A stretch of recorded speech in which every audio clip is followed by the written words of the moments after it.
Welcome to the Australian launch of the all-new BMW X1.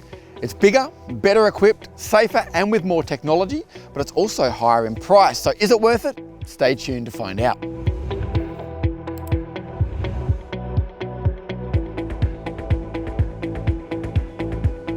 This is the third generation of BMW's smallest SUV. Two petrol-powered variants arrive first, priced between $54,000 and $66,000 before on-road costs, with the all-electric iX1 to follow early in 2023.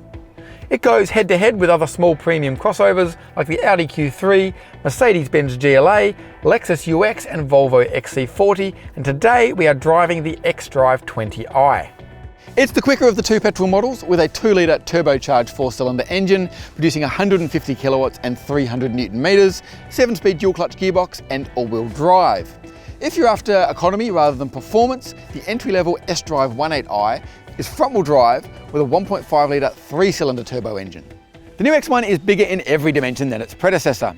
It's a cleaner design, the wheels are pushed further out towards the corners, and it now more closely resembles its X3 bigger brother. You can make up your own mind whether it looks good or not, but personally, I think it looks pretty suave. 9 colours are available, but only basic white is standard. Metallics incur an $1,800 charge, or you can option the $4,000 enhancement pack, which includes metallic paint, a sunroof, Harman Kardon stereo and sliding rear seats.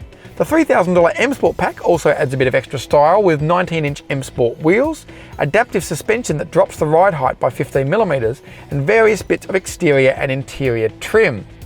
The car you see here has both those options plus 20-inch wheels. The new X1's larger size has helped its cargo carrying capacity.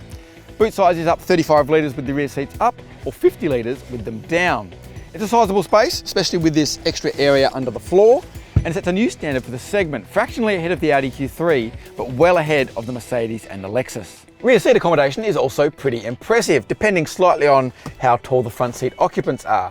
The 40-20-40 split rear bench reclines, and also slides as long as you've optioned that enhancement pack. It's a well-known phenomenon that design elements and features of range-topping cars slowly filter down to lesser models, and the new X1 is the perfect example. This is the first BMW to copy the interior architecture introduced in the huge iX electric SUV. We've got this massive curved display, floating center console for all this storage space underneath, and there's no longer any iDrive controller. It's all touchscreen.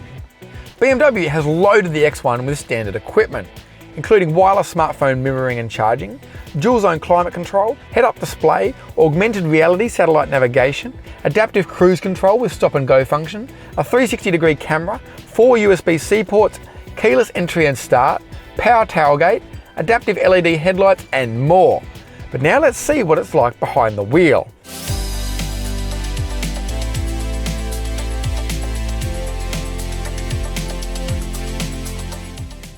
Obviously, driving dynamics aren't the main focus in this market segment. However, this is still a BMW, so therefore it has a reputation to uphold.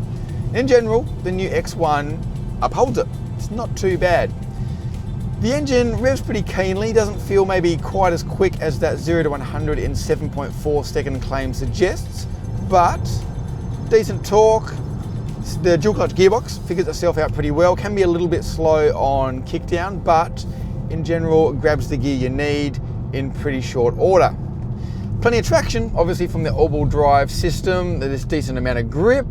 And in terms of ride comfort, I've driven two cars today. I've driven the 20i without the M Sport kit, so that's on 19s.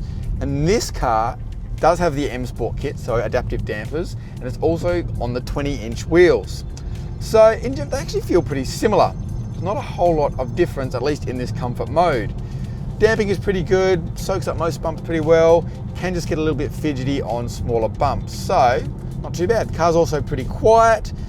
The main problem I've got with it is the steering is just a little bit light around the straight ahead.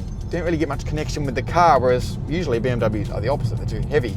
Nonetheless, not a huge deal breaker, and in general, this X1 performs pretty well. It's safe, secure, it's got a bit of sportiness to it, but I think most people in this segment will get used to this thing pretty quickly. All in all, the new BMW X1 is a pretty impressive package. It's roomy, high-tech, reasonably comfortable and with a decent driving experience. Yes, it does have a premium price tag, but it now also feels like a premium product. We hope you've enjoyed this quick launch review, and we'll bring you a more in-depth review of the new BMW X1 in the near future.